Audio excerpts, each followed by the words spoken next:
घरच्यांसोबत काम करताना रामभाऊ आले आणि त्यांचे भाषण. भाऊ आले का चाट होते भाऊ चाट होती. नाही नाही वहिनी पाणी घेणे काही नको आलं तर असंच.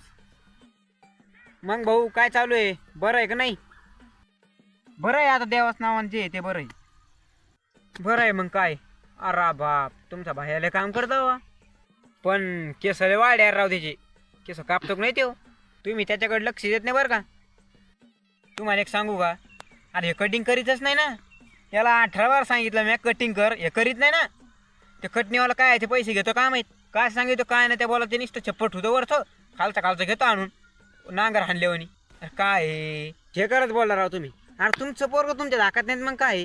अरे पोरगं असं घंटाभर घरात घ्यायचं असा पट्टा घ्यायचा हातभर आणि जावा चल त्याचा पट्टा आणि बाळामध्ये कंबर घासून 1 लाट टाकायची. पोरगं पाहिल्या फाटक्यात कटिंग करीन खोटं बोलणार नाही. शेकुड ऐकतो भाऊ मग याला 18 बार सांगितलं ना म्या कटिंग कर कटिंग कर कटिंग कर. एकूड ऐकतो हे जातो त्या साईडनं छप्पर आणतो येतो घरी आणि मम्मी मी कटिंग केली आणि काय मम्मी कटिंग केली खालून पुरा बागडा चालल्यावर जसं ढवळं शिबीत. अरे काय 18 बार सांगितलं नाही याला पण ऐकत नाही जायला भाडे. अरे तसं काहीच नसतं वय नाही. अरे असा पट्ट्यात घ्यायचा रप रप कंबर घासून लाथा टाका ना तुम्ही आणि नसं रेट तर मला फोन लावा ना तुम्ही मी येतो त्याला आणा ना मला तेच पाहिजे.